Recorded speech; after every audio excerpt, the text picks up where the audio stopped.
قال يا قوم أرأيتم إن كنت على بينة من ربي ورزقني منه رزقا حسنا على إبراهيم وعلى آل إبراهيم إنك حميد مجيد اللهم بارك على محمد وعلى آل محمد كما باركت على إبراهيم وعلى آل إبراهيم إنك حميد مجيد رب اشرح لي صدري ويسر لي أمري واحلل عقدة من لساني يفقهوا قولي.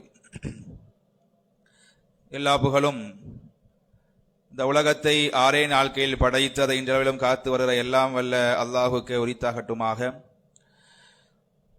அவனது அன்பும் கருணையும் சாந்தியும் சமாதானமும் எப்படியும் வாழ்வது வாழ்க்கை அல்ல, இப்படித்தான் வாழ வேண்டும் என்கிற வாழ்க்கை வழிமுறையை நமக்கெல்லாம் கற்றுக் கொடுத்த நபிமாவுடைய தலைவர் இறுதி தூதர் ஸல்லல்லாஹு அலைஹி வஸல்லம் அவர்கள் மீதும் அவர்களை அப்படியே பின்பற்றி வாழ்ந்த உத்தம சத்திய சஹாபாக்கள், தாபிகள், தாபிகள், இமாம்கள், குறிப்பாக அல்லாஹுடைய இல்லத்தில் அல்லாஹுவை தொழுவதற்காக வந்து அமர்ந்திருக்கக்கூடிய நம் அனைவர் மீதும் என்னிடம் நிலவட்டுமாக.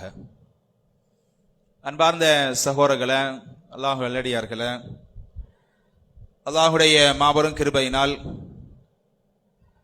அல்லாஹ் நம் மீது கடமையாக்கி இருக்கக்கூடிய ஜும்மாவுடைய தொழுகையை நிறைவேற்றுவதற்காக வேண்டி அல்லாஹுடைய பள்ளிவாசலில் ஒன்று கூடியிருக்கின்றோம். அல்லாஹ் ரப்புல் ஆலமீன் நம்முடைய எண்ணங்களையும் செயல்பாடுகளையும் ஏற்றுக்கொண்டு அதற்குரிய கூலியை உண்மையிலும் மறுமையிலும் வாரி தருவானாக. அன்பார்ந்த சகோதரர்களே, இன்றைய ஜும்மாவுடைய தலைப்பு ரமதான் இறுதி பத்தில் செய்ய வேண்டிய அமல்கள் என்கிற ஒரு தலைப்பு தேர்வு செய்யப்பட்டிருக்கிறது. அன்பார்ந்த சகோதரர்களே, அல்லாஹுடைய மாபெரும் கிருபையினால் சிறப்பிற்குரிய ரமதான் மாதத்தை அடைந்து அதில் 2/3 நாட்களை நிறைவு செய்துவிட்டு ரமலான் மாதத்தினுடைய மிக முக்கியமான நாட்களாக இருக்கக்கூடிய இறுதி பத்தில் நாம் எல்லாம் அடியெடுத்து வைத்திருக்கிறோம். அல்ஹம்துலில்லாஹ். இந்த இறுதி 10 மிக முக்கியமான நாட்களை கொண்டது. அல்லாஹுடைய தூதர் ஸல்லல்லாஹு அலைஹி வஸல்லம் அவர்கள் இந்த இறுதி 10ற்கு அதிகமான முக்கியத்துவம் கொடுத்து அதிகமான இபாதத்துகளை அவர்கள் நிறைவேற்றியிருக்கிறார்கள் என்று நாம் ஹதீஸ்களிலே பார்க்கிறோம். ஏனென்றால் அதற்கு மிக முக்கியமான காரணம் அல்லாஹ் திருமறை குர்ஆனிலே சொல்வதை போன்று ஷஹ்ரு ரமதான் அல்லதி உன்சில ஃபீஹில் குர்ஆன், ரமதானுடைய மாதம் என்பது குர்ஆன் இறங்கிய மாதம். அந்த குர்ஆன் இறங்கிய நாள் இந்த ரமதானில் எங்கு இருக்கிறது என்று சொன்னால் மிக முக்கியமாக இந்த ரமதானுடைய இறுதி 10 நாட்களில் தான் லைலத்துல் கத்ர் என்று சொல்லப்படக்கூடிய அந்த பரக்கத்து பொருந்திய நாள் இருக்கிற காரணத்தினால் அல்லாஹுடைய தூதர் ஸல்லல்லாஹு அலைஹி வஸல்லம் அவர்கள் ரமதானுடைய முதல் 20 நாட்களுக்கு கொடுக்காத ஒரு முக்கியத்துவத்தை இந்த கடைசி 10 நாட்களுக்கு கொடுத்தார்கள் என்று பார்க்கிறோம். அன்னை ஆயிஷா ரலியல்லாஹு அன்ஹா அவர்கள் அறிவிக்கின்றார்கள், கான ரசூலுல்லாஹி ஸல்லல்லாஹு அலைஹி வஸல்லம் யஜ்தஹிது ஃபில் அஷ்ரில் அவாஹிர், அல்லாஹுடைய தூதர் ஸல்லல்லாஹு அலைஹி வஸல்லம் அவர்கள் இந்த ரமதானுடைய கடைசி 10 நாட்களில் மிக அதிகமாக இபாதத்துகள் செய்வதற்காக அவர்கள் முயற்சி செய்வார்கள். எந்த அளவுக்கு என்று சொன்னால் இது அல்லாத காலத்தில் குறிப்பாக அந்த ரமலானுடைய முதல் 20 நாட்களுக்கு கொடுக்காத ஒரு முக்கியத்துவத்தை அல்லாஹுடைய தூதர் ஸல்லல்லாஹு அலைஹி வஸல்லம் அவர்கள் இந்த கடைசி 10 நாட்களுக்கு அதிக முக்கியத்துவம் கொடுத்து இபாதத்துகளில் ஈடுபடுவார்கள் என்பதாக அவருடைய மனைவி அன்னை ஆயிஷா ரலியல்லாஹு அன்ஹா அவர்கள் அறிவிக்கக்கூடிய ஹதீஸ் முஸ்லிம் என்கிற ஹதீஸ் கிதாபிலே பதிவு செய்யப்பட்டிருப்பதை பார்க்கிறோம். இன்னும் எந்த அளவுக்கு என்று சொன்னால் இன்னும் அன்னை ஆயிஷா ரலியல்லாஹு அன்ஹா அவர்கள் இன்னும் தெளிவாக சொல்கிறார்கள், அல்லாஹுடைய தூதர் ஸல்லல்லாஹு அலைஹி வஸல்லம் அவர்கள் ரமதானுடைய கடைசி 10லே அவர்கள் எப்படி மாறிவிடுவார்கள் என்று சொன்னால் தன்னுடைய ஆடைகளை அவர்கள் இறுக்கமாக கட்டிக்கொள்வார்கள். வஹ்யா லைலஹு, அந்த ரமலானுடைய இறுதி 10 நாட்களுடைய இரவுகளை அவர்கள் உயிர் ஊட்டுவார்கள். வஐகத அஹ்லஹு, தன்னுடைய குடும்பத்தாரை இபாத் செய்வதற்காக அவர்கள் எழுப்பி விடுவார்கள் என்பதாக அன்னை ஆயிஷா ரலியல்லாஹு அன்ஹா அவர்கள் அறிவிக்கக்கூடிய ஹதீஸ் புகாரியிலே பதிவு செய்யப்படுகிறது. அந்த அளவுக்கு அல்லாஹுடைய தூதர் ஸல்லல்லாஹு அலைஹி வஸல்லம் அவர்கள் தன்னுடைய ஆடையை இறுக்கமாக கட்டிக்கொள்வார்கள் என்பதற்கு இமாம்கள் விளக்கம் சொல்கிற பொழுது அல்லாஹ்வுடைய தூதர் ஸல்லல்லாஹு அலைஹி வஸல்லம் அவர்கள் மிக முக்கியமாக இந்த இறுதி 10 நாட்களில் தன்னுடைய மனைவிமார்களை மட்டும் விலகி இருப்பார்கள்.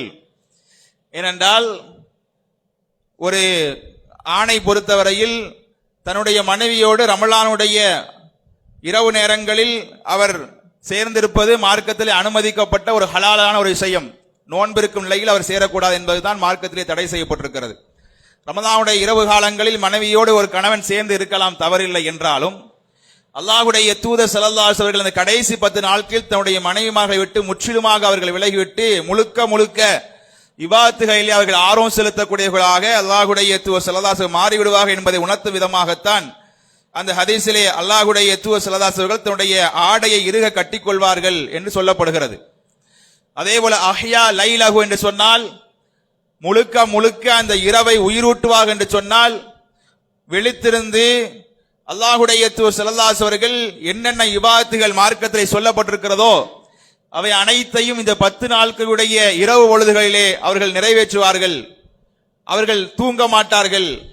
மற்ற நாட்களில் கூட சிறிது நேரம் தூங்குவார்கள், சிறிது நேரம் இபாதத் செய்வார்கள் என்றாலும் கூட இந்த கடைசி 10 நாட்களில் முழுக்க கண் உறங்காமல் அல்லாஹ்வுடைய தூதர் ஸல்லல்லாஹு அலைஹி அவர்கள் லைலத்துல் கத்ருடைய இரவை அடைய வேண்டும் என்கிற ஒரே நோக்கத்திற்காக முழுக்க இபாதத்துகளை ஆர்வம் காட்டக்கூடியவர்களாக அல்லாஹ்வுடைய தூதர் ஸல்லல்லாஹு அலைஹி வஸல்லம் அவர்கள் இருந்திருக்கிறார்கள் என்று பார்க்கிறோம். எந்த அளவுக்கு என்று சொன்னால் இன்னும் ஒருபடி மேலாக இந்த மாதத்தில் தான் அல்லாஹ்வுடைய தூதர் ஸல்லல்லாஹு அலைஹி அவர்கள் மிக முக்கியமான ஒரு இபாதத்தை நிறைவேற்றுவார்கள். அந்த இபாதத் எல்லா காலங்களிலும் நிறைவேற்றலாம், எல்லா காயிலும் நிறைவேற்றக்கூடிய ஒரு இபாதத்து தான் என்றாலும் கூட மிக முக்கியமாக அல்லாஹ்வுடைய தூதர் ஸல்லல்லாஹு அலைஹி அவர்கள் ரமதானில் அதற்கு அதிக முக்கியத்துவம் கொடுப்பார்கள். அந்த இபாதத் தான் என்னது? இஅ்திகாஃப் என்று சொல்லப்படக்கூடிய மிக முக்கியமான ஒரு இபாதத். இஅ்திகாஃப் என்று சொன்னால் என்ன? பள்ளிவாசலில் ஒரு முஸ்லிம் முழுக்க தனித்திருந்து படைப்புகளை விட்டு படைத்தவனை நோக்கி என்ற அடிப்படையில் தன்னுடைய குடும்பத்தினர்களை விட்டு தன்னுடைய நண்பர்களை விட்டு உலக லாபங்களை விட்டு உலக இன்பங்களை விட்டு முற்றிலுமாக துறந்து இந்த 10 நாட்களை அல்லாஹ்விற்காக ஒதுக்கி அல்லாஹ்வுக்காக இபாதத் செய்யக்கூடிய ஒரு வணக்கம் தான் இந்த இஅ்திகாஃப் என்று சொல்லப்படக்கூடிய வணக்கம். இந்த வணக்கத்தை அல்லாஹ்வுடைய தூதர் ஸல்லல்லாஹு அலைஹி வஸல்லம் ஆரம்ப காலகட்டத்தில் ரமலானுடைய 30 நாட்களும் இருந்திருக்கிறார்கள் என்று நாம் ஹதீஸ்களை பார்க்கிறோம். ரமலானுடைய முதல் 10 நாளில் அல்லாஹ்வுடைய தூதர் பள்ளிவாசலிலே மஸ்ஜித் நபவியிலே இஅ்திகாஃப் இருப்பார்கள். பிறகு 10 நாட்கள் முடிந்தவுடன் கிளம்பி விடலாம் என்று நினைக்கும் பொழுது ஜிப்ரீல் அலைஹிஸ்ஸலாத்து வஸலாம் அவர்கள் வருவார்கள். அல்லாஹ்வுடைய தூதரே, நீங்கள் எதை எதிர்பார்த்து இஅ்திகாஃப் இருக்கிறீர்களோ அது அடுத்து வரக்கூடிய நாட்களில் தான் இருக்கிறது என்று சொல்லிவிட்டு சென்று விடுவார்கள். எனவே ரமலானுடைய 2வது 10 நாட்களிலும் அல்லாஹ்வுடைய தூதர் ஸல்லல்லாஹு அலைஹி வஸல்லம் இஅ்திகாஃப் இருந்தார்கள். 2வது 10 முடிகிறது, சிறு வீட்டுக்கு கிளம்பி விடலாம் என்கிற நிலைமையில் மீண்டும் ஜிப்ரீல் அலைஹிஸ்ஸலாத்து வஸலாம் அவர்கள் அல்லாஹ்வுடைய தூதர்கிட்ட வந்து, அல்லாஹ்வுடைய தூதரே, நீங்கள் எதிர்பார்த்திருக்கக்கூடிய லைலத்துல் கத்ர் என்கிற மிக முக்கியமான இரவு இனி வரக்கூடிய நாட்களில் தான் இருக்கிறது என்று சொன்னவுடன் அல்லாஹ்வுடைய தூதர் ஸல்லல்லாஹு அலைஹி வஸல்லம் கடைசி 10 நாட்கள் உட்பட 30 நாட்களும் சில நேரங்களில் அவர்கள் இஅ்திகாஃப் பள்ளிவாசலில் இருந்திருக்கிறார்கள் என்று பார்க்கிறோம். அது அல்லாமல் மற்ற காலங்களில் அல்லாஹ்வுடைய தூதர் ஸல்லல்லாஹு அலைஹி அவர்கள் மக்காவிலிருந்து மதீனாவுக்கு ஹிஜ்ரத் செய்து வந்ததற்கு பிறகு சுமார் 10 ஆண்டு காலம் அவர்கள் மஸ்ஜித் நபவியிலே குறிப்பாக இந்த ரமதானுடைய கடைசி 10 நாட்களில் அவர்கள் இஅ்திகாஃப் இருக்காமல் இருக்க மாட்டார்கள். ஒவ்வொரு ஆண்டும் ரமதானில் கடைசி 10 நாட்களில் அல்லாஹ்வுடைய தூதர் ஸல்லல்லாஹு அலைஹி பள்ளிவாசலில் தான் கெதியாக இருப்பார்கள். எந்த அளவுக்கு என்று சொன்னால் தான் மரணிப்பதற்கு ஓராண்டு முன்பு வந்த ரமலானில் அல்லாஹ்வுடைய தூதர் ஸல்லல்லாஹு அலைஹி அவர்கள் 20 நாட்கள் இஅ்திகாஃப் இருந்தார்கள் என்றும் ஹதீஸில் நாம் பார்க்க முடிகிறது. அவர்கள் மட்டுமல்ல, அவருடைய மனைவிமார்களும் இஅ்திகாஃப் இருப்பதற்கு ஆர்வம் காட்டியிருக்கிறார்கள் என்பதையும் நாம் பார்க்கிறோம். அல்லாஹ்வுடைய தூதர் ஸல்லல்லாஹு அலைஹி வஸல்லம் உயிரோடு இருக்கும் காலத்திலேயே அன்னை ஆயிஷா ரலியல்லாஹு அன்ஹா அவர்கள் அல்லாஹ்வுடைய தூதருடைய அனுமதி பெற்று அவர்களும் மஸ்ஜித் நபவியிலே ஒரு டென்ட் போட்டு அவர்களும் இஅ்திகாஃப் இருந்திருக்கிறார்கள். அதை பார்த்த இன்னொரு மனைவி ஹப்ஸா ரலியல்லாஹு அன்ஹா அவர்கள் பார்த்துவிட்டு நானும் இஅ்திகாஃப் இருப்பேன் என்று அல்லாஹ்வுடைய தூதருடைய அனுமதி பெற்று அவர்களும் இஅ்திகாஃப் இருக்கிறார்கள். இன்னொரு மனைவி ஜைனப் ரலியல்லாஹு அன்ஹா அவர்களும் அதை பார்த்துவிட்டு நானும் இஅ்திகாஃப் இருப்பேன் என்று சொல்லி என்ன செய்றாங்க, எல்லா மனைவிமார்களும் வரிசை கட்டி மஸ்ஜித் நபவியிலே அவர்கள் இஅ்திகாஃப் இருக்க தயாரானார்கள் என்பதாக ஹதீஸை நாம் பார்க்கிறோம். அந்த அளவுக்கு ஆண்கள் மட்டுமல்ல, அல்லாஹ்வுடைய தூதர் மட்டுமல்ல, அல்லாஹ்வுடைய தூதர் ஸல்லல்லாஹு அலைஹி உடைய மனைவிமார்களும் இந்த ரமலானுடைய இறுதி 10 நாட்களில் அவர்கள் இஅ்திகாஃப் என்கிற ஒரு விஷயத்தை அவர்கள் கையாண்டிருக்கிறார்கள்.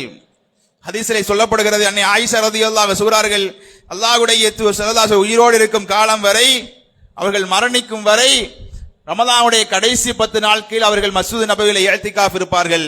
அவருடைய மரணத்திற்கு பிறகு அவருடைய மனைவிமார்களாகிய நாங்கள் என்ன செய்வோம், இஅ்திகாஃப் இருப்போம் என்று அன்னை ஆயிஷா ரலியல்லாஹு அன்ஹா அவர்கள் அறிவிக்கக்கூடிய ஹதீஸ் பதிவு செய்யப்படுகிறது.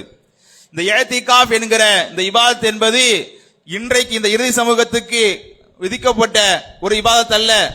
எப்படி தொழுகை என்பது எல்லா சமுதாய மக்களுக்கும் விதிக்கப்பட்ட ஒன்றோ, எப்படி நோன்பு என்பது நமக்கு மட்டும் விதிக்கப்படாமல் அல்லாஹ் குர்ஆனிலே சொல்வதை போல குதிப அலைக்குமுஸ் ஸியாமு கமா குதிப அலல்லதீன மின் கபலிக்கும், உங்களுடைய முன்னோர்கள் உங்களுடைய முன் சமுதாய மக்களுக்கு எப்படி இந்த நோன்பு கடமையாக்கப்பட்டதோ அதுபோல் தான் உங்களுக்கு நோன்பு கடமையாக்கப்பட்டது சொல்வதை போல ஜகாத் என்பது நமக்கு மட்டும் கடமை அல்ல, ஈசா அலைஹிஸ்ஸலாத்து வஸ்ஸலாம் அவர்களுக்கும் அல்லாஹ் ரப்பல் ஆலமீன் ஜகாத்தை கடமையாக்கி இருக்கிறான் என்று குர்ஆனிலே சொல்வதை போல இந்த இஅ்திகாஃப் என்பதும் நமக்கு மட்டும் இந்த சமூகத்துக்கு மட்டும் விதியாக்கப்பட்ட ஒன்று அல்ல.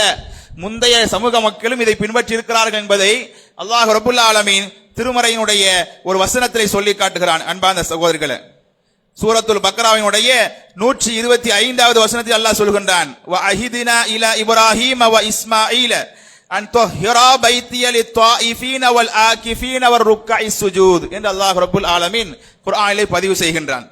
நாம் இப்ராஹிம் அலைஹிஸ்ஸலாத்து வஸலாம் அவர்களிடமும் இஸ்மாயில் நபியிடத்திலும் நாம் உடன்படிக்கை வாங்கியிருந்தோம், உறுதிமொழி வாங்கியிருந்தோம். என்ன உறுதிமொழி? அன் துஹ்ஹிரா பைத்திய, என்னுடைய இல்லமாகிய இந்த கஅபத்துல்லாவை இந்த இருவரும் எப்பொழுதும் சுத்தமாக வைத்திருக்க வேண்டும் என்று நாம் அந்த நபிமார்களிடத்தில் உறுதிமொழி வாங்கியிருந்தோம் என்று அல்லாஹ் சொல்லி காட்டுகிறார். எதற்காக? லித்தாயிஃபீன, இந்த கஅபத்துல்லாவை தவாப் செய்பவர்களுக்காக, வல் ஆகிஃபீன, இந்த பள்ளிவாசல் இஅ்திகாஃப் இருப்பவர்களுக்காக, வர் ருக்கஇஸ் சுஜூத், இந்த பள்ளிவாசிகள் ருக்கு செய்து சஜ்தா செய்து அல்லாஹ்வை தொழக்கூடியவர்களுக்காக இப்ராஹிம் அலைஹிஸ்ஸலாம் அவர்களும் இஸ்மாயில் அலைஹிஸ்ஸலாம் அவர்களும் இந்த கஅபத்துல்லாவை எப்பொழுதும் சுத்தமாக வைத்திருக்க வேண்டும் என்று அல்லாஹ் ரப்பல் ஆலமீன் அந்த நபிமார்களுக்கு உத்தரவிட்டதாக குர்ஆனிலே சொல்லி காட்டுகிறான். அப்ப இது நமக்கு எதை உணர்த்துகிறது என்று சொன்னால், இறுதி சமூகத்துக்கு மட்டும் இருக்கக்கூடிய இபாதத் அல்ல இஅ்திகாஃப். இப்ராஹிம் அலைஹிஸ்ஸலாமுடைய காலத்திலேயே இந்த இஅ்திகாஃப் என்கிற இந்த இபாதத் இருந்திருக்கிறது என்பதை இந்த வசனத்தின் மூலமாக நாம் புரிந்து கொள்வதற்கு கடமைப்பட்டிருக்கிறோம். அன்பார்ந்த சகோதரர்களே, ஆனால் இன்றைக்கு நம்முடைய வாழ்க்கையில் அரிதாகிவிட்ட ஒரு இபாதத் என்று சொன்னால் இந்த இஅ்திகாஃப் தான். நம்முடைய வாழ்க்கையில முஸ்லீம் சமூகத்தில் மிகவும் அரிதிலும் அரிதான ஒரு இபாதத்தாக இன்றைக்கு இஅ்திகாஃப் என்பது மாறிவிட்டது. பல பள்ளிவாசல்களில் அப்படி ஒரு நிலைமையே காணப்படவில்லை. பல நபர்களுக்கு அப்படி ஒரு இபாதத் இருப்பதாகவே தெரியவில்லை. அப்படி ஒரு இபாதத்து இருந்தாலும் அதற்கு முக்கியத்துவம் கொடுப்பதில்லை. யார் 10 நாள் வந்து உட்கார்றது, வேலையை விட்டுட்டு பொழப்ப விட்டுட்டு யார் வந்து பள்ளிவாசல்ல உட்கார்ந்து கதியே கிடக்கிறான், அந்த 10 நாள்ல வியாபாரம் பண்ணா ஒரு 4 காசாவது தேருமேன்னு சொல்லிட்டு பல பேர் என்ன செய்யறது இல்ல, இதற்கு முக்கியத்துவம் கொடுக்காத மக்களாக இருக்கிறார்கள். அப்ப மிகவும் அரிதிலும் அரிதான மக்கள் இது ஆர்வம் காட்டாத ஒரு இபாதத்தில் ஒன்றாக இந்த இஅ்திகாஃப் இன்றைக்கு மாறிவிட்டு வருவதை நாம் பார்க்கிறோம். அது மட்டுமல்லாமல் இந்த இஅ்திகாஃபை பொறுத்தவரையில் அல்லாஹ்வுடைய தூதர் ஸல்லல்லாஹு அலைஹி அவர்கள் பள்ளிவாசலில் தான் இருந்திருக்கிறார்கள் என்று பார்க்கிறோம். வீட்டிலோ, நம்முடைய ரூமிலோ, நம்முடைய ஆபீஸ்லயோ, நம்முடைய கம்பெனியில என்ன செய்ய முடியாது, இஅ்திகாஃப் என்பது இருக்க முடியாது, இருக்கக்கூடாது. இஅ்திகாஃப் என்பது ஆண்களாக இருந்தாலும் பெண்களாக இருந்தாலும் முழுக்க முழுக்க பள்ளிவாசலில் மட்டுமே இருக்க வேண்டிய ஒன்று. இன்று இந்த இஅ்திகாஃபுடைய இபாதத்துக்கான இடமாக பள்ளிவாசலை அல்லாஹ்வுடைய தூதர் நிர்ணயம் செய்தார்கள். ஏனென்று சொன்னால், பள்ளிவாசல் எதற்காக இஅ்திகாஃப்? இஅ்திகாஃபுடைய நோக்கம் என்ன? அல்லாஹ்வை முற்றிலுமாக வணங்குவது, அல்லாஹ்வுக்காக தன்னுடைய முழு நேரத்தையும் செலவிடுவது, குறிப்பாக லைலத்துல் கத்ருடைய அந்த நாளை அடைந்து அமல் செய்வது என்பதுதான் இஅ்திகாஃபுடைய மிக முக்கியமான நோக்கம். அந்த நோக்கத்தை வீட்டில் இருந்தா என்ன செய்ய முடியாது, அடைய முடியாது. நம்முடைய ஆபீஸ்ல உட்கார்ந்து இருந்தா அடைய முடியாது. மத்த வேலைகளை பார்த்துட்டு இஅ்திகாஃபை மறந்துடுவோம். பள்ளிவாசல் என்று வந்துவிட்டால் பொதுவாக என்னுடைய இயல்பு எப்படி மாறுதுன்னு சொன்னா, நம்ம வீட்டில் இருந்தா கூட இஷ்டத்துக்கு எதுனாலும் பண்ணுவோம், ரோட்டை நிற்கும் போது இஷ்டத்துக்கு வாயில வந்ததெல்லாம் பேசுவோம். ஆனா பள்ளிவாசல் வந்துட்டு என்ன செய்ய மாட்டோம், அப்படி பேச மாட்டோம். பொதுவாகவே முஸ்லீம்களா நம்முடைய இயல்பு என்னன்னு சொன்னா, பள்ளிவாசலுக்கு வந்து விட்டா சத்தம் போட்டு பேசக்கூடாது, பள்ளிவாசலுக்குள்ள வந்தா பொய் சொல்லக்கூடாது, பள்ளிவாசலுக்குள்ள வந்து அவதூறு பேசக்கூடாது, பள்ளிவாசல்ல வந்து சண்டை போடக்கூடாது அப்படின்னு வெளியே போனா சண்டை போடலாம் என்பது போலையும், வெளியே போனா பொய் சொல்லலாம் என்பது போலையும், பள்ளிவாசலுக்குள் மட்டும்தான் பொய் சொல்லக்கூடாது என்பது போலவும் நம்முடைய நிலைப்பாடு இருப்பதை பார்க்கிறோம். அந்த அளவுக்கு பள்ளிவாசலுக்குள் வந்தால் நமக்கு நாமே சில கட்டுப்பாடுகளை விதித்துக் கொள்கிறோம் அல்லவா? அப்ப இஅ்திகாஃபிற்கான மிக முக்கியமான இடமாக அல்லாஹ்வுடைய தூதர் பள்ளிவாசலை நிர்ணயம் செய்தார்கள். என்றால் பள்ளிவாசலில் தான் ஒரு முஸ்லிம் அல்லாஹ்வோடு ஒன்றி விடுகிறான். இது அல்லாஹ்வை தொழக்கூடிய இடம், இது அல்லாஹ்வை வணங்கக்கூடிய இடம், இது அல்லாஹ்வை திக்ர் செய்யக்கூடிய இடம், எனவே இந்த இடத்தில் நாம் மற்ற தவறான காரியங்களில் ஒருபொழுதும் ஈடுபட்டு விடக்கூடாது என்கிற மிக முக்கியமாக அல்லாஹ்வை நெருங்கக்கூடிய மிக முக்கியமான இடமாக பள்ளிவாசல் இருக்கிற காரணத்தினால் அல்லாஹ்வுடைய தூதர் ஸல்லல்லாஹு அலைஹி அவர்கள் இந்த பள்ளிவாசலில் அந்த இஅ்திகாஃப் என்கிற இபாதத்தை செய்வதற்கான முக்கியத்துவத்தை கொடுத்தார்கள் என்று நாம் பார்க்கிறோம். அல்லாஹ்வுடைய தூதர் இருந்திருக்கிறார்கள் என்று சொன்னால் அவர்களுக்கு என்ன அவசியம் இருக்கிறது? அல்லாஹ்வுடைய தூதருக்கு இஅ்திகாஃப் இருக்க வேண்டிய அவசியம் அவர்களுக்கு இருக்கிறதா? ஒரு அவசியமும் கிடையாது. அல்லாஹ் ரப்பல் ஆலமீன் குர்ஆன்ல எப்படி சொல்லி காட்டுறான்? முன்பின் பாவங்கள் மன்னிக்கப்பட்டவர் என்று அல்லாஹ் சொல்கிறானே, அப்படிப்பட்ட ஒரு இறை தூதர் இஅ்திகாஃப் போன்ற அல்லது இரவு தொழுகை போன்ற இபாதத்துகளை செய்ய வேண்டிய எந்த அவசியம் அல்லாஹ்வுடைய தூதருக்கு கிடையாது. ஆனால் அப்படிப்பட்ட இறை தூதர் சொர்க்கத்திற்கு வாக்களிக்கப்பட்ட ஜன்னத்துல் ஃபிர்தௌஸுக்கு சொந்தமான சொர்க்கத்திற்குள் முதலில் நுழையக்கூடிய அல்லாஹ்வுடைய தூதர் நுழையாமல் வேறு யாரும் சொர்க்கத்திற்குள் நுழைய முடியாது என்கிற மிகப்பெரிய நற்சான்றிதழை பெற்ற அல்லாஹ்வுடைய தூதர் ஸல்லல்லாஹு அலைஹி அவர்கள் அல்லாஹ்வை வணங்குவதற்கான இபாதத்துகளிலே அதிக முக்கியத்துவம் கொடுத்தார்கள் என்று சொன்னால் இன்றைக்கு நாமெல்லாம் சொர்க்கத்திற்கு சான்றளிக்கப்பட்டிருக்கோமா? நாமெல்லாம் சொர்க்கத்துக்கு உறுதியாயிட்டோமா? அப்ப இப்படி பலகீனமான ஈமான் இருக்கக்கூடிய நாம எந்த அளவுக்கு இபாதத்துகளை ஆர்வம் செலுத்த கடமைப்பட்டிருக்கிறோம் என்பதை புரிந்து கொள்ள கடமைப்பட்டிருக்கிறோம். அன்பார்ந்த சகோதரர்களே, குறிப்பாக இந்த ரமலானுடைய கடைசி 10 நாட்களில் எதற்கு அதிக முக்கியத்துவம் கொடுக்கப்படுகிறது? லைலத்துல் கத்ர். லைலத்துல் கத்ருடைய இரவை பற்றி நமக்கெல்லாம் தெரியும். அல்லாஹ் ரப்பல் ஆலமீன் திருமறை குர்ஆனில் ஒரு அத்தியாயத்தை இறக்கி இருக்கிறான், சூரத்துல் கத்ர் என்கிற பெயரிலே. இன்னா அன்ஸல்னாஹு ஃபீ லைலத்தில் கத்ர் வமா அத்ராக மா லைலத்துல் கத்ர் லைலத்துல் கத்ர் கைரும் மின் அல்ஃபி ஷஹர். நாம் இந்த குர்ஆனை லைலத்துல் கத்ர் என்கிற பரக்கத்தான இரவிலே நாம் இறக்கினோம். லைலத்துல் கத்ர் என்றால் என்னவென்று உங்களுக்கு தெரியுமா அப்படின்னு அல்லாஹ் கேள்வி எழுப்புறான். முதல்ல வமா அத்ராக மா லைலத்துல் கத்ர், முதல்ல அல்லாஹ் கேள்வி கேட்கிறான். லைலத்துல் கத்ர் என்னன்னு தெரியுமா உனக்கு அப்படின்னு என்ன சொல்ல வரான் அல்லாஹ்? ஏன் இந்த கேள்வி கேட்கிறான்? அதனுடைய சிறப்பை உணர்த்துவதற்காக. அல்லாஹ் ரப்பல் ஆலமீன் ஒரு விஷயத்தினுடைய சிறப்பை சொல்வதற்கு முன்னால், அதனுடைய மகத்துவத்தை சொல்வதற்கு முன்னால் அல்லாஹ் கேள்வி எழுப்புறான். நம்ம கூட என்ன செய்வோம், பல நேரங்கள்ல பேசிக்கிட்டு இருக்கும் பொழுது ஒரு விஷயத்தினுடைய முக்கியத்துவத்தை சொல்லணும்னு சொன்னா இந்த மாதிரி கேட்போமா இல்லையா யதார்த்தமா? அதே போலதான் அல்லாஹ்வும் கேட்கிறான். வமா அத்ராக மா லைலத்துல் கத்ர், லைலத்துல் கத்ர்னா என்னன்னு உங்களுக்கு தெரியுமா? கைரும் மின் அல்ஃபி ஷஹர். லைலத்துல் கத்ரி கைரும் மின் அல்ஃபி ஷஹர், 1000 மாதங்களை விட சிறந்தது. 1000 மாதங்கள். இந்த உலகத்தில் யாரும் 1000 மாதங்கள் வாழ்ந்துடுவோமா? 1000 மாதங்கள் என்று சொன்னால் 83 ஆண்டுகள் சுமார். இந்த உலகத்தில் இன்றைய காலகட்டத்தில் குறிப்பாக நம்மால் 83 ஆண்டுகள் வாழ்ந்துட முடியுமா? புசுகுன்னு மௌத்து வருது. இன்னைக்கு யாருக்கும் எல்லாருக்கும் மௌத்து வருது. 6லும் சாவு 100லும் சாவு என்று சொல்வதை போல பிறந்தவுடன் பிறக்கின்ற குழந்தை கூட மௌத்தாகி பிறக்கிறது. அப்படிப்பட்ட இன்றைக்கு மௌத்து என்றைக்கு வேண்டுமானாலும் வரலாம், யாருக்கு வேண்டுமானாலும் வரலாம், எந்த வயதில் வேண்டுமானாலும் வரலாம் என்று சொல்லப்படக்கூடிய ஒரு காலகட்டத்திலே 83 ஆண்டு காலம் வாழ்வது மட்டுமல்ல, அந்த 83 ஆண்டு காலம் இபாதத் யாரால் செய்ய முடியும்? பிறந்த உடனே இபாதத் செய்ய ஆரம்பிச்சிருவோமா? பிறந்து 10 வருஷம் 15 வருஷம் கழிச்சு தானே இபாதத்தே ஸ்டார்ட் ஆகுது நமக்கு. அப்ப 83 ஆண்டுகள் ஒரு மனிதன் இந்த உலகத்தில் வாழ்ந்து அந்த 83 ஆண்டு காலமும் அவன் இபாதத் செய்தால் அவனுக்கு என்ன நன்மைகள் அல்லாஹ்விடத்தில் பதிவு செய்யப்படுமோ அது ரமலானுடைய ஒவ்வொரு ஆண்டும் ரமலானுடைய மாதத்துடைய லைலத்துல் கத்ருடைய இரவிலே அந்த ஒரு இரவில் மட்டும் அவர் அமல் செய்தால் போதுமானது. இந்த 1000 மாதங்கள் அவர் அமல் செய்வதற்கான நன்மை அல்லாஹ் ரப்பல் ஆலமீன் தருகிறான் என்று சொன்னால் அது எவ்வளவு பெரிய பாக்கியம். ஒவ்வொரு வருஷமும் தரான். ஒவ்வொரு வருஷமும் 83 வருஷம் அமல் செஞ்சதுக்கான கூலி யாரால் செய்ய முடியும்? நம்மால ரமலான்ல ஒரு மாத காலம் 30 நாட்கள் இரவு தொழுகை 8 ரக்காத் தொழுவதற்கே போதும் ஆயிருது. ஒரு வாரம் என்ன செய்வோம், ஆர்வமா தொழுறோம். 2வது வாரம் 2வது 10 நாள்ல காணாம போயிடும். திரும்ப கடைசியில் லைலத்துல் கத்ர் ஒரு இரவு வச்சிருக்காங்க, 27 மட்டும். அதுவும் அந்த 27 மட்டும் வருவார்கள், பெருநாளை போல கொண்டாடுவார்கள், திருவிழா போல இருக்கும் பள்ளிவாசல். அதுக்கு பிறகு சரி லாஸ்ட் 2 நாள் பெருநாள் வந்துடும், பெருநாளைக்கு பார்த்துக்கலாம்னு சொல்லிட்டு அப்படியே பள்ளிவாசல் காலியாகி விடுவதை பார்க்கிறோம். அப்ப லைலத்துல் கத்ரை பொறுத்தவரையில் அல்லாஹ் ரப்பல் ஆலமீன் அல்லாஹ்வுடைய தூதருக்கு அந்த இரவை அறிவித்து கொடுத்தான். ஆனால் அல்லாஹ்வுடைய தூதர் அதை மறந்து விட்டார்கள் என்று சொல்கிறார்கள். எனக்கு அல்லாஹ் எந்த டேட்ல சொன்னான்றதே எனக்கு தெரியும், ஆனா எனக்கு மறந்து போச்சு, அல்லாஹ் மறக்கடித்து விட்டான்.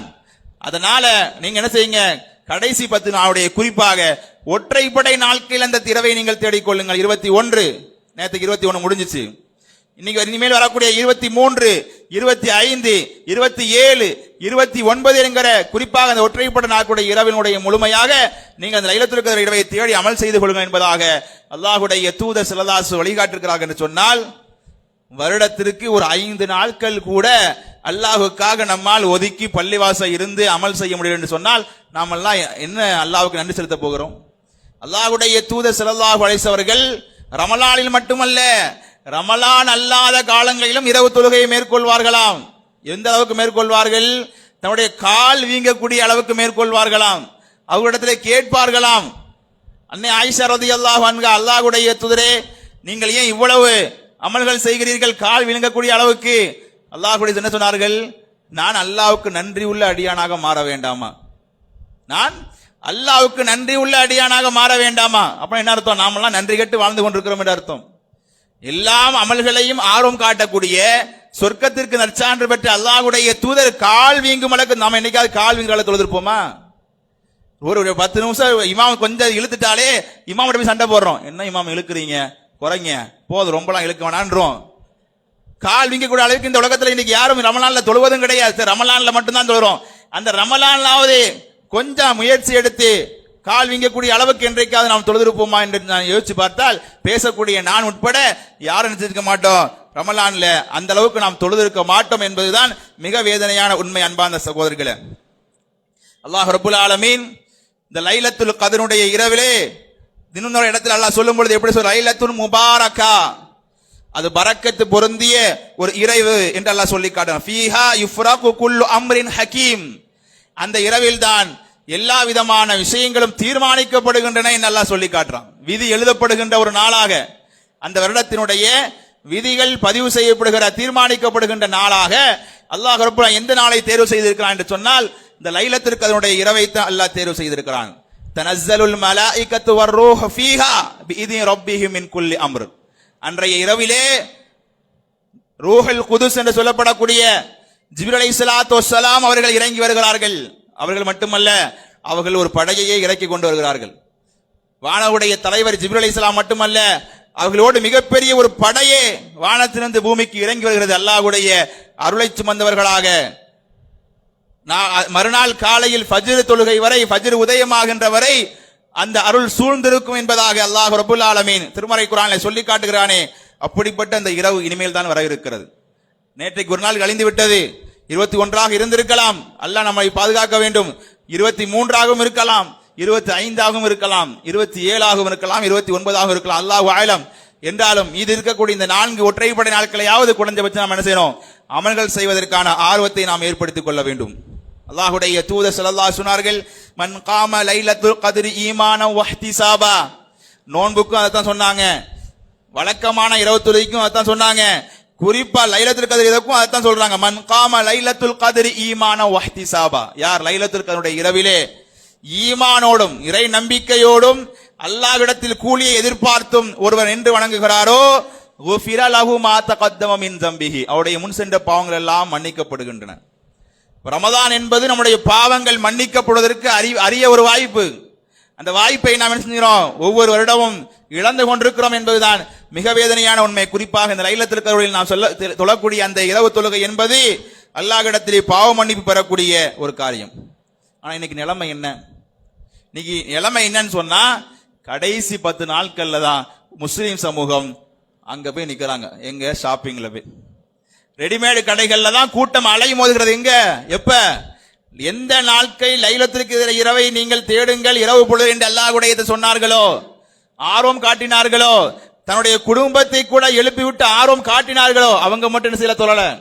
அல்லாஹ் ரப்புல் ஆலமீன் குர்ஆன் சொல்லி காட்டுவதை போல நீங்களும் உங்களுடைய குடும்பத்தார்கள் நரகத்திலிருந்து பாதுகாத்துக் கொள்ளுங்கள்.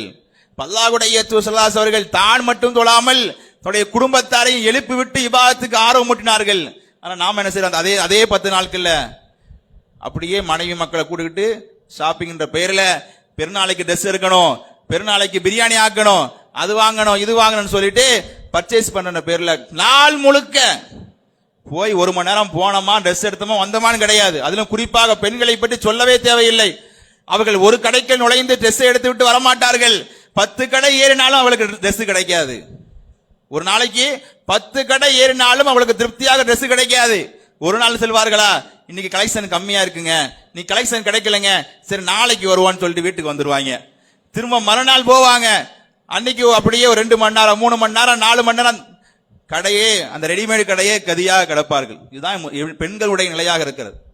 ஆனா அன்னை ஆயிஷா ரலியல்லாஹு அன்ஹா போன்ற அன்றைய பெண்மணிகள் இந்த நாட்களில் இபாதத்துகள் ஆர்வமுள்ளவர்களாக செயல்பட்டிருக்கிறார்கள் என்று சொன்னால் நான் பெண்களை மட்டும் குறையாக சொல்லவில்லை, ஆண்களும் சரி பெண்களும் சரி இந்த நாட்களில் முன்கூட்டியே ஒன்னு ட்ரெஸ் எடுத்து வச்சிருங்க.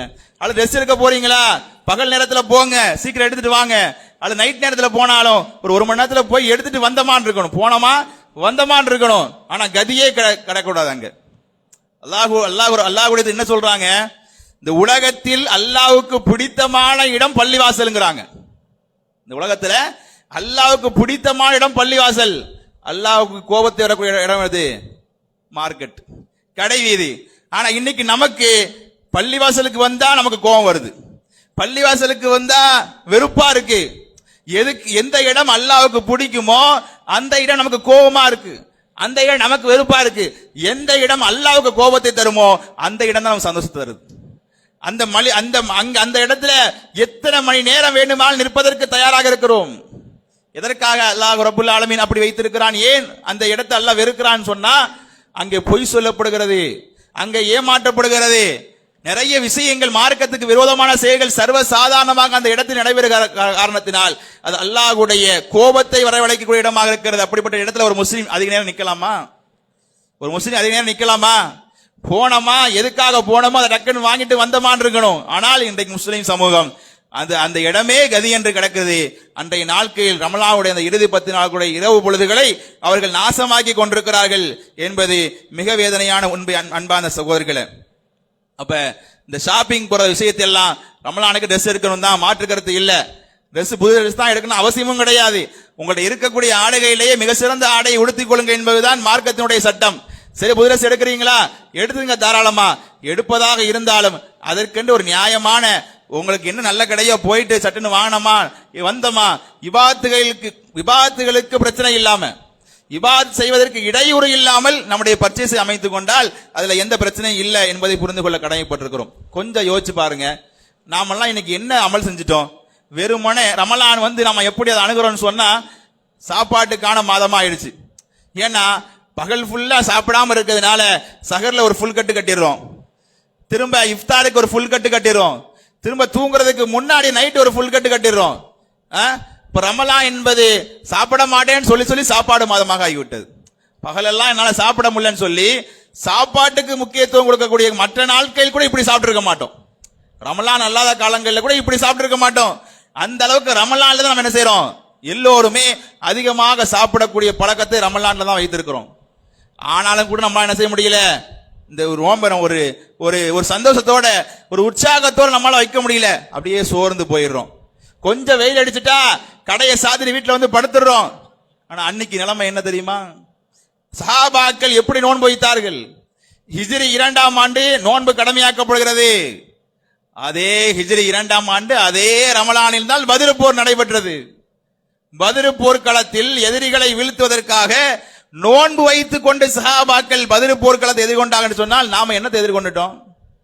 அன்றைக்கு சஹாபாக்கள் நோன்பு வைத்துக் கொண்டு பசியோடு தாகத்தோடு சண்டை போட்டார்கள், உயிரை கொடுத்தார்கள்.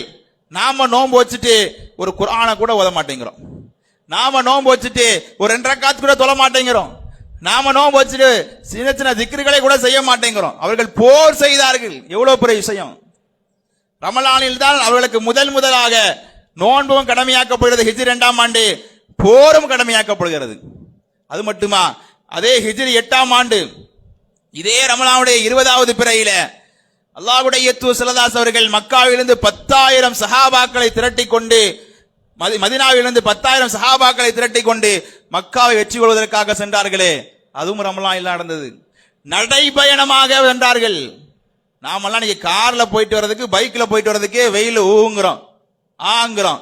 அவர்கள் நடைபயணமாக சென்றார்கள். பத்ர் போர்க்களத்துல என்ன இருந்துச்சு அவங்கள்ட்ட? ஒண்ணும் கிடையாது. குதிரையும் இல்ல, ஒட்டகமும் இல்ல, பெரிய வசதிகள்லாம் ஒண்ணுமே இல்ல சஹாபாக்கள்கிட்ட. நடைபயணமாக சென்றார்கள். நீங்க நாம நடைபயணமா எங்கேயாவது போயிரோம் நோம்பு வச்சுட்டு? சும்மாவே நடக்க மாட்டோம். நாம நல்ல முன்னால சாப்பிட்டு கூட நடக்க மாட்டோம். இன்னைக்கு பல பேர் நடக்கிறதே கிடையாது. பள்ளிவாசலுக்கு கூட என்ன செய்யற நடந்து வர்றது கிடையாது. பள்ளிவாசலுக்கு வீட்டிலேயே ஒளி செய்து விட்டு பள்ளிவாசலுக்கு ஒருவர் நடந்து வருவதனுடைய சிறப்பை அல்லாஹ்வுடைய சொன்னார்கள். ஒவ்வொரு கால் எட்டுக்கும் நன்மை, ஒவ்வொரு கால் எட்டுக்கும் தீமை அகற்றப்படுது. அதுக்கு கூட நம்ம முயற்சி பண்றது இல்ல. நோன்பு வச்சுட்டு நடந்துருவோமா? நாம நோன்பு வச்சுட்டு நடக்கிறதுக்கு வாய்ப்பே கிடையாது. ஆனால் அன்றைக்கு சஹாபாக்கள் சர்வ சாதாரணமாக அவர்கள் நடந்தார்கள் என்று சொன்னால் நம்முடைய நோன்பிற்கும் அவர்களுடைய நோன்புக்கும் மிகப்பெரிய வித்தியாசம் இருக்கிறது, மிகப்பெரிய தாக்கங்கள் இருக்கிறது, மிகப்பெரிய நன்மைகள் அவர்களுக்கு இருக்கிறது. நமக்கு எந்த அளவுக்கு இந்த நோன்புடைய காலத்தில் நாம் நன்மையை சம்பாதித்துக் கொண்டிருக்கிறோம் என்பதை சற்று சீர்தூக்கி பார்ப்பதற்கு கடமைப்பட்டிருக்கிறோம் அன்பார்ந்த சகோதரர்களே. எனவே நேரம் ஒதுக்கணும். அல்லாஹ்விற்காக இந்த 20 நாட்கள் எப்படி கழித்தது அல்லாஹ்வுக்கு தான் வெளிச்சம். நான் எப்படி கழித்தேன் என்பது அல்லாஹ்வுக்கு தான் வெளிச்சம், எனக்கும் அல்லாஹ்வுக்கு தான் வெளிச்சம். நீங்கள் இந்த 20 நாட்களை எப்படி கழித்தீர்கள் என்பதற்கு உங்களுக்கு உங்களுடைய மனசாட்சி உறுத்துமானால் மீது இருக்கக்கூடிய இந்த 10 நாட்களையாவது குறைந்தபட்சம் அல்லாஹ்வுக்காக நாம் நேரத்தை ஒதுக்கி பயன்படுத்தணும். குறைந்தபட்சம் குர்ஆனை ஓதணும். குர்ஆன் இந்த 20 நாட்கள்ல எந்த அளவுக்கு ஓதிருப்போம் என்பது தெரியாது. குறிப்பா இந்த 10 நாட்கள்ல அதிகமாக குர்ஆனை ஓதுவதற்கு நாம் முயற்சி எடுக்க வேண்டும். இன்னைக்கு குர்ஆன் ஓதுவது ஏதோ பாரதூரமான ஒரு கஷ்டம் நினைக்கிறோம். இன்னைக்கு பல முஸ்லிம்களுக்கு குர்ஆன் ஓதவே தெரியாது. சூரத்துல் ஃபாத்திஹாவை கூட சரியாக உச்சரிப்போடு தொழுகையில ஓத தெரியாது.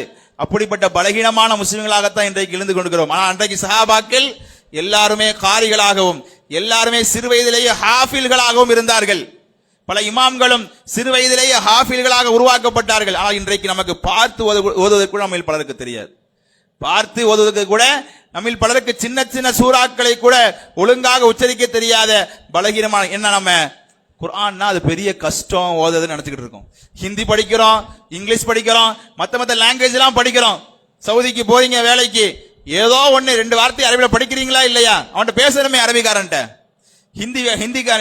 ஹிந்தி மாநிலங்களுக்கு போனா அவன்கிட்ட ஹிந்தி பேசணுமே, அதுக்கான 2 வார்த்தை படிக்கிறீங்களா இல்லையா? கேரளாவுக்கு போனா 2 வார்த்தை மலையாளம் படிக்கிறோமா இல்லையா? படிக்காமையா இருக்கிறோம். அப்ப நமக்கு தேவைப்படும் போது படிக்கத்தானே செய்யறோம். அப்ப அல்லாஹ்வுடைய வேதமாகிய அல் குர்ஆன் கலாமுல்லா, அதனுடைய தாய்மொழி அரபி என்று சொன்னால் அந்த அரபியை படிப்பது மட்டும் நமக்கு என்ன கஷ்டம்? அல்லாஹ் குர்ஆன்ல எப்படி சொல்றான்? குர்ஆனை பத்தி வலக்கத் யஸ்ஸர்னல் குர்ஆன லிஸ்ஸிக்ரி ஃபஹல் மின் முஸக்கிங்கிறான். நாம் அல் குர்ஆனை இலகுவாக்கி வைத்திருக்கிறோம் அல்லாஹ் சொல்றான். நாம கஷ்டம் சொல்றோம். நாம என்ன சொல்றோம்? குர்ஆன் ஓதுதான் கஷ்டம், இனிமேல் நான் எப்படி குர்ஆன் படிக்கிறது? சின்ன வயசுல படிச்சிருந்தா படிச்சிருக்கலாம், இப்ப எனக்கு 30 வயசு ஆச்சு, எனக்கு 40 வயசு ஆச்சு, எனக்கு 50 வயசு ஆச்சு, இனிமேல் நான் எப்படி குர்ஆனை படிக்கிறது அப்படின்னு வெக்கப்படுறோம், ஒதுங்குறோம். குர்ஆன் ஓதுனாலே பதுங்குறோம். ஆனா அல்லாஹ் வலக்கத் யஸ்ஸர்னல் குர்ஆன லிஸ்ஸிக்ர், திக்ர் செய்வதற்கு மிக மிக லேசானது குர்ஆன். குர்ஆன் ரொம்ப கஷ்டம் கிடையாது, ரொம்ப லேஸ் என்று அல்லாஹ் ரப்பல் ஆலமீன் சொல்லி காட்டுகிறானே. அந்த குர்ஆனை ஓதுவதில் நம்ம எவ்வளவு பேர் ஆர்வம் காட்டுகிறோம் என்பதை நாம் கவனம் செலுத்த கடமைப்பட்டிருக்கிறோம் அன்பார்ந்த சகோதரர்களே. அதே போல இந்த நாட்களிலே நாம் அதிகமாக துஆ செய்வதற்கு நாம் கடமைப்பட்டிருக்கிறோம். குறிப்பாக அல்லாஹ்விடத்தில் இஸ்திக்ஃபார் தௌபா கேட்பதற்கு கடமைப்பட்டிருக்கிறோம். நம்முடைய தேவைகளை எந்த அளவுக்கு நாம் கேட்கிறோமோ அதை விட பல மடங்கு நாம் என்ன செய்யணும்? நம்முடைய பாவங்களுக்கு மன்னிப்பு கேட்க வேண்டும். நாம அல்லாஹ்விடத்துல எல்லோருமே பாவம் செய்யக்கூடியவர்கள் தான். பாவத்துக்கு அப்பாற்பட்ட மனிதர்கள் இந்த உலகத்துல யாருமே கிடையாது.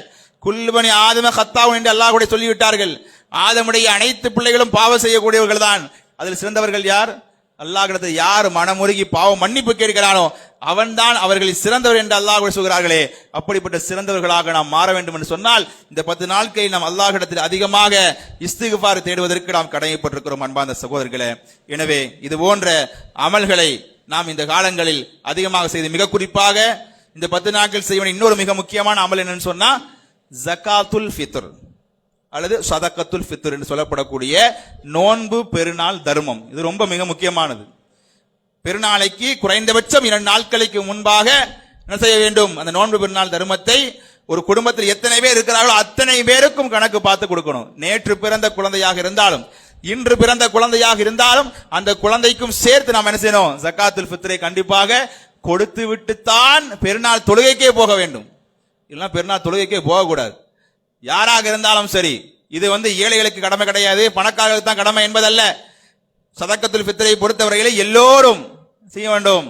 அவர்கள் கண்டிப்பாக கொடுக்க வேண்டும். எனவே இந்த இபாதத்தை நம்ம என்ன செய்யணும்? ஒவ்வொரு பள்ளிவாசலையும் அந்த அமௌண்ட் நிர்ணயிப்பாங்க. அந்த அமௌண்ட் நீங்க பள்ளிவாசல்ல ஜமாத்துல ஒப்படைத்தீங்கன்னு சொன்னா இன்ஷா அல்லாஹ் அவங்க என்ன செய்வாங்க? அதற்கான பொருளை அவர்கள் கொடுத்து விடுவார்கள். எனவே இதிலேயும் நாம கவனம் செலுத்த வேண்டும். இது போன்ற அமல்களில் ஆர்வம் செலுத்தி நாளை மறுமையிலே வெற்றி அடையக்கூடிய பாக்கியத்தை அல்லாஹ் ரப்பல் ஆலமீன் பேசிய எனக்கும் கேட்டுக்கொண்ட அனைவருக்கும் தந்தல் புரிவானாக.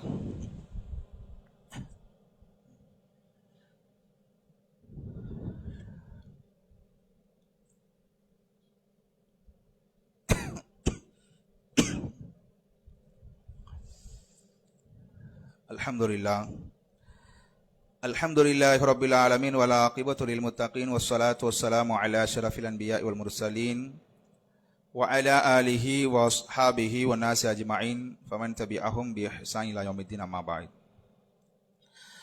அன்பார்ந்த சகோதரர்களே, சகோதரிகளே, அல்லாஹ்வுடைய மாபெரும் கிருபையினால் சிறப்பிற்குரிய ரமதான் மாதத்தினுடைய இறுதி பகுதியில் அமர்ந்திருக்கின்றோம். இந்த நாட்களில் குறிப்பாக நான் கடைசியாக சொன்னது போல அல்லாஹ்விடத்தில் அதிகமாக நாம் பிரார்த்தனை செய்வதற்கு கடமைப்பட்டிருக்கிறோம். குறிப்பாக பலஸ்தீனில் நம்முடைய நிலைமைகளை நாம் பார்த்து கொண்டு தான் இருக்கிறோம். பலஸ்தீனுக்கும் இஸ்ரேலுக்கும் போர் நிறுத்த ஒப்பந்தம் செய்யப்பட்டு போர் நிறுத்தம் நடைமுறையில் இருக்கக்கூடிய இந்த சூழ்நிலையில் கூட என்ன செய்யறான், அடிக்கிறான். எத்தனையோ பல குழந்தைகள் கொல்லப்பட்டிருக்கிறார்கள் என்பதையெல்லாம் நாம் சமூக வலைதளங்களில் பார்த்து கொண்டிருக்கிறோம். எனவே அப்படிப்பட்டவர்களுக்கு இந்த ரமலானுடைய மாதத்தில் அதிகமாக பிரார்த்தனை செய்ய கடமைப்படுறோம். எனக்கு மட்டும்தான் துவா செய்வேன், என்னுடைய குடும்பத்துக்காக மட்டும்தான் துவா செய்வேன் என்பதல்ல. ஒரு முஸ்லிமை பொறுத்தவரையில் உலக முஸ்லிம்கள் அனைவருக்காகவும் அவன் துவா செய்யக்கூடியவனாக இருக்க வேண்டும். ஒரு சந்தர்ப்பத்தில் ஒரு நபர் என்ன செய்கிறார், ஒரு ஆராபி பள்ளிவாசல்ல வந்து சிறுநீர் கழித்து விடுகிறார். அல்லாஹ்வுடைய தூதர் ஸல்லல்லாஹு அலைஹி அவர்கள் சஹாபாக்கள்லாம் அவர் அடிக்க போறாங்க. அல்லாஹ்வுடைய தூதர் என்ன பண்ணாங்க, சஹாபாக்களை கூப்பிட்டு அவர் சிறுநீர் கழிச்ச இடத்துல தண்ணி ஊற்றி விடுங்கன்னு சொல்லி கழுவ சொல்றாங்க. பிறகு அந்த நபரை தனியாக அழைத்து அல்லாஹ்வுடைய தூதர் என்ன செய்றாங்க, இது பள்ளிவாசல், இதை போல அசிங்கத்தை செய்யக்கூடாது, இது அல்லாஹ்வை தொழக்கூடிய இடம், இது குர்ஆன் ஓதக்கூடிய இடம், அல்லாஹ்வை திக்ர் செய்யக்கூடாது என்று அவருக்கு அறிவுரை வழங்குகிறார்கள். அதை கேட்ட உடனே அவர் என்ன பண்ணார் தெரியுமா, அல்லாஹ்விடத்திலே கையேந்து பிரார்த்தனை செய்கிறார், யா அல்லாஹ், எனக்கும் இந்த முஹம்மதுக்கு மட்டும் நீ அருள் செய்வாயாக அப்படிங்கிறார். எனக்கும் அல்லாஹ்வுடைய தூதருக்கு மட்டும் நீ அருள் புரி அப்படிங்கிறாரு. அந்த இடத்துல அல்லாஹ்வுடைய அவரை கண்டித்தார்கள், நீங்க அப்படி செய்யக்கூடாது, அல்லாஹ்வுடைய அருளை ஒரு குறிப்பிட்ட வட்டத்திற்கு நீங்கள் சுருக்கி விடக்கூடாது, உலக மக்கள் உலக முஸ்லிம்கள் அனைவருக்காக நீங்க என்ன செய்யணும், அல்லாஹ்விடத்தில் நீங்கள் அல்லாஹ்வுடைய அருளை நீங்கள் பிரார்த்திக்க வேண்டும் என்று அந்த நபருக்கு அல்லாஹ்வுடைய உத்தரவிட்டாங்கன்னு பார்க்கலாம். அந்த அடிப்படையில நமக்காக மட்டும், நம்முடைய குடும்பத்துக்காக மட்டும் நம்முடைய பிரார்த்தனைகள் என்றைக்கும் அமைந்து விடக்கூடாது. நம்முடைய பிரார்த்தனைகள்ல உலக முஸ்லிம்களுடைய நன்மைக்காகவும் நாம நம்முடைய பிரார்த்தனைகளை அமைத்துக் கொள்வோம். ஏனென்றால் அல்லாஹ்வுடைய தூதர் ஸல்லல்லாஹு அலைஹி சொன்னார்கள், எவர் ஒருவர் யாரென்றே தெரியாத எங்கோ இருக்கின்ற ஒரு முஸ்லிமான சகோதரருக்காக பிரார்த்தனை செய்கிறாரோ அவருக்கு பக்கத்தில் ஒரு மலக்கு அமர்ந்து ஆமீன் வலக்க பிமிசில் என்று சொல்லுவார். நீ என்ன அவருக்காக பிரார்த்தனை செய்கிறாயோ அதை அல்லாஹ் ஏற்றுக்கொள்வானாக. அதே போன்ற சூழ்நிலை உனக்கு வரும் பொழுது அல்லாஹ் ரப்புல் ஆலமீன் உனக்கும் அதே போன்ற நிலையை தருவானாக, அல்லாஹ் அதிலிருந்து பாதுகாப்பானாக என்கிற ஒரு அழகான ஒரு துவாவை மலக்கு செய்வார் என்று அல்லாஹ்வுடைய சொல்றாங்க. நான் செய்யற துவாவோ நீங்க செய்யற துவாவோ அல்லாஹ்விடத்தில் அங்கீகரிக்கப்படுமான்றது கேள்விக்குறி. ஆனால் மலக்குடைய துவா கண்டிப்பாக 100க்கு 200% அங்கீகரிக்கப்படுவதற்கு தகுதியானது. ஏனென்றால் மலக்குமாக என்பவர்கள் என்னை போன்றோ உங்களை போன்றோ பாவம் செய்யக்கூடியவர்கள் அல்ல, அவர்கள் பரிசுத்தமான ஆத்மாக்கள். அல்லாஹ்வுடைய மிக முக்கியமான ஒரு படைப்பு, அல்லாஹ்வுடைய பரிசுத்தமான படைப்பு. அந்த படைப்பு நமக்காக துவா செய்தால் அல்லாஹ்வுடைய நிச்சயமாக அங்கீகரிக்கப்படும். எனவே நாம் பிற முஸ்லிம்களுக்காக துவா செய்யும் அதில் கூட ஒரு சுயநலம் இருக்குது. நாம அல்லாஹ்வுக்காக துவா செய்யறோம் மற்றவங்களுக்காக என்றாலும் கூட இந்த ஹதீஸின் அடிப்படையில் பார்க்கும் பொழுது எனக்கும் ஒரு சுயநலம் இருக்கு. என்ன சுயநலம், அப்ப மலக்கு எனக்கு துவா செய்வாரு, நான் மற்றவனுக்கு துவா செஞ்சா மலக்கு எனக்கு துவா செய்யற சுயநலத்தின் அடிப்படையில் தான் நாம என்ன செய்ய முடியும். அப்படி ஒரு சிறப்பு இருந்தா தான் துவா செய்யக்கூட நம்ம முன் வருகிறோம். அப்படி ஒரு சுயநலம் இருந்தால்தான் கூட மற்றவங்களுக்காக பிரார்த்தனை செய்வதற்கு கூட நாம் முன் வருகிறோம் என்கிற சூழ்நிலை இருக்கிறது. எனவே அன்பார்ந்த சகோதரர்களே, நாம் அந்த பலஸ்தீன மக்களுக்காக அதிகமாக நாம் பிரார்த்தனை செய்வோம். அல்லாஹ் ரப்புல் ஆலமீன் அவர்களுக்கு அருள் புரிவானாக, அவருடைய கஷ்டத்திலிருந்து அவர்களை பாதுகாப்பானாக. இறுதியாக இன்றைய ஜும்மாவுடைய வசூல் தாருர் ரஹ்மத் இணையம் என்கிற அந்த ஆர்ப்பணித்துக்காகவும் அதே போல காயல்பட்டு இருக்கக்கூடிய மாஹிர் குர்ஆன் ஹிஃப்து மஸ்தாக்காகவும் இன்றைய ஜும்மாவுடைய வசூல் எடுக்கப்படுகிறது. எனவே அந்த மாசாவிற்காக வேண்டி அதிகமாக பொருளாதாரத்தை வாரி வழங்குமாறு அன்புடன் கேட்டுக்கொள்கிறேன். வாஹிர் தஅவானா அல்ஹம்துலில்லாஹி ரப்பில் ஆலமீன். அஸ்ஸலாமு அலைக்கும் வரஹ்மத்துல்லாஹி வபரகாத்துஹு.